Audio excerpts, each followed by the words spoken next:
सेबी ने एक बड़ा रेगुलेटरी स्टेप लिया है। Over 1.2 lakh misleading posts from financial influencers को रिमूव किया गया है। तो चलिए इस एक्सप्लेनर में हम डिकोड करेंगे कि इसका मतलब क्या है, ये कैसे किया गया और बैंकिंग एग्जाम्स की प्रिपरेशन करने वालों के लिए ये इतना क्रिटिकल क्यों है। देखिए, ये नंबर ही अपने आप में स्टैगरिंग है। हम 1.2 लाख से ज्यादा मिसलीडिंग पोस्ट्स की बात कर रहे हैं। ये कोई रूटीन क्लीनअप नहीं है, बल्कि एक बहुत ही पावरफुल स्टेटमेंट है। और इस स्टेटमेंट का एक ही कोर ऑब्जेक्टिव है, प्योर डिजिटल फाइनेंशियल इकोसिस्टम में डिसिप्लिन और अकाउंटेबिलिटी लाना। ये एक बहुत ही सिग्निफिकेंट डेवलपमेंट है। ओके, तो ये रहा हमारा रोड मैप। हम स्टार्ट करेंगे सेबी के फिन्फ्लुएंसर क्रैकडाउन से, फिर उस एआई टूल को देखेंगे जिसका नाम है सुदर्शन। उसके बाद हम रिटेल इन्वेस्टर्स को प्रोटेक्ट करने के एंगल को समझेंगे, इसे ब्रॉडर बैंकिंग वर्ल्ड से कनेक्ट करेंगे, रेगुलेटरी फिलॉसफी को अनपैक करेंगे और फाइनली कुछ एग्जाम ओरिएंटेड प्रैक्टिस क्वेश्चंस के साथ रैप अप करेंगे। तो चलिए सीधे इस इशू के कोर में चलते हैं। पूरा मामला एक क्रूशियल डिस्टिंक्शन पर टिका है, जिसे सेबी के चेयरमैन ने बहुत साफ साफ क्लियर किया है। अब यहां पर सेबी चेयरमैन तुहिन कांता पांडे ने एक बहुत इंपॉर्टेंट बात क्लैरिफाई की है। उन्होंने कहा कि फाइनेंशियल एजुकेशन बिल्कुल अलाउड है, इनफैक्ट उसे एनकरेज किया जाता है, लेकिन जैसे ही कंटेंट मिसलीडिंग इन्वेस्टमेंट एडवाइस बन जाता है तब रेगुलेटर इंटरवीन करता है। मतलब साफ है, एडवाइस देना एक रेगुलेटेड एक्टिविटी है जिसके लिए रजिस्ट्रेशन जरूरी है। ये distinction education versus regulated advice exam के लिए एक एक्सट्रीमली इंपॉर्टेंट कॉन्सेप्ट है। तो अब सवाल उठता है कि सेबी इतने बड़े डिजिटल लैंडस्केप को मॉनिटर कैसे कर सकता है? इसका जवाब एक बहुत ही पावरफुल इन हाउस टेक्नोलॉजी में छिपा है। मिलिए सुदर्शन से। ये सेबी का अपना in house AI surveillance tool है, जिसे खास तौर पर डिजिटल फाइनेंशियल लैंडस्केप पर नजर रखने के लिए डिजाइन किया गया है। और सुदर्शन की कैपेबिलिटीज काफी एडवांस्ड हैं। इस टूल के थ्रू मल्टीलिंगुअल ऑडियो ट्रैक किया जा सकता है, वीडियो कंटेंट को मिसलीडिंग क्लेम्स के लिए मॉनिटर किया जाता है और सोशल मीडिया पर बन रहे नए नैरेटिव्स को भी डिटेक्ट किया जा सकता है। ये डिजिटल सुपरविजन का आप कह सकते हैं नेक्स्ट लेवल एग्जाम्पल है। एग्जाम के एंगल से देखें तो ये टॉपिक सीधे सीधे कुछ की कॉन्सेप्ट से जुड़ता है, जैसे कि tech enabled regulation, supervisory technology यानी सुपटेक और डिजिटल कंप्लायंस मॉनिटरिंग। चलिए अब फोकस शिफ्ट करते हैं इस पूरी ऑपरेशन के क्यों पर, यानी आम रिटेल इन्वेस्टर्स का प्रोटेक्शन।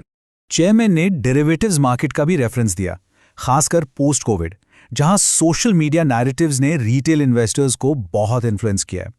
और इसका रीजन इस अलार्मिंग स्टैटिस्टिक्स से बिल्कुल क्लियर हो जाता है, जो सेबी ने पब्लिश किया। 9 out of 10 investors lose money in options trading. सोच के देखिए, हर 10 में से 9 लोग।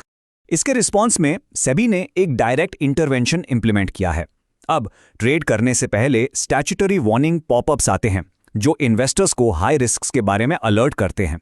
ये जो पॉपअप हैं, ये बिहेवियरल रेगुलेशन का एक क्लासिक एग्जाम्पल है। मतलब ह्यूमन बिहेवियर की इनसाइट्स को यूज करके ऐसे रेगुलेशंस डिजाइन करना जो इन्वेस्टर्स को सेफर डिसीजंस की तरफ गाइड करे। अब थोड़ा सा लेंस को ब्रॉडन करते हैं और देखते हैं कि कैपिटल मार्केट्स के इस डेवलपमेंट का बैंकिंग इकोसिस्टम पर क्या असर पड़ सकता है। सेबी के इस एक्शन से एक इंपॉर्टेंट एकेडमिक और पॉलिसी क्वेश्चन उठता है।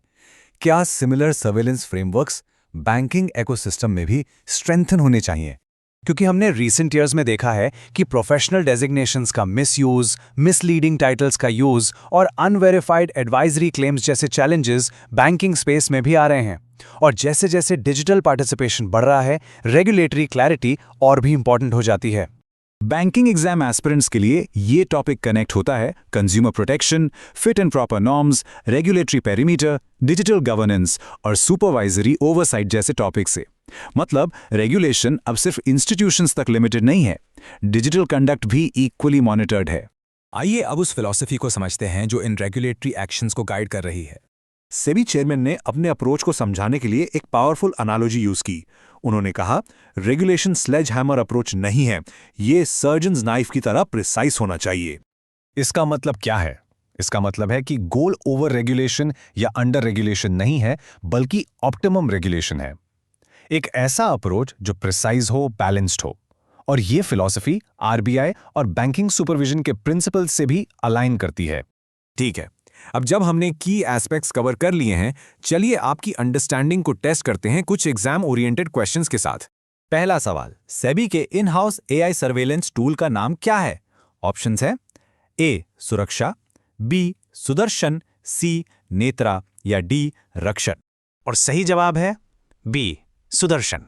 दूसरा सवाल, सेबी के अकॉर्डिंग इन्वेस्टमेंट एडवाइस देने का अधिकार किसके पास होता है? ए, कोई भी financial educator, B, social media influencer, C, सिर्फ रजिस्टर्ड एंटिटीज, या डी, सिर्फ स्टॉक ब्रोकर्स। करेक्ट आंसर है सी, रजिस्टर्ड एंटिटीज ओनली। याद है ना एजुकेशन और एडवाइस के बीच का फर्क? और आखिरी सवाल, 9 out of 10 investors lose money in options trading. ये स्टैटिस्टिक किस रेगुलेटरी ऑब्जेक्टिव से रिलेटेड है? ऑप्शंस हैं A, market expansion, B, tax compliance, C, investor protection, या डी, कैपिटल एडिक्वेसी। बिल्कुल सही। इसका जवाब है सी, इन्वेस्टर प्रोटेक्शन। यही इस पूरे रेगुलेटरी एक्शन का कोर रीजन है। तो आखिर में इस सब का की टेकअवे क्या है?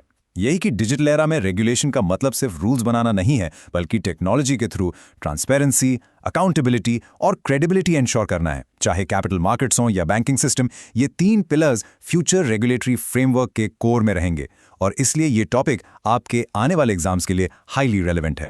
अगर आप SBI, IBPS, RBI या बैंक प्रमोशन एग्जाम्स की तैयारी कर रहे हैं तो ऐसे पॉलिसी बेस्ड एनालिसिस के लिए बैंकर्स एस्पायर को फॉलो करें। पॉलिसी समझिए, रेगुलेशन समझिए और एग्जाम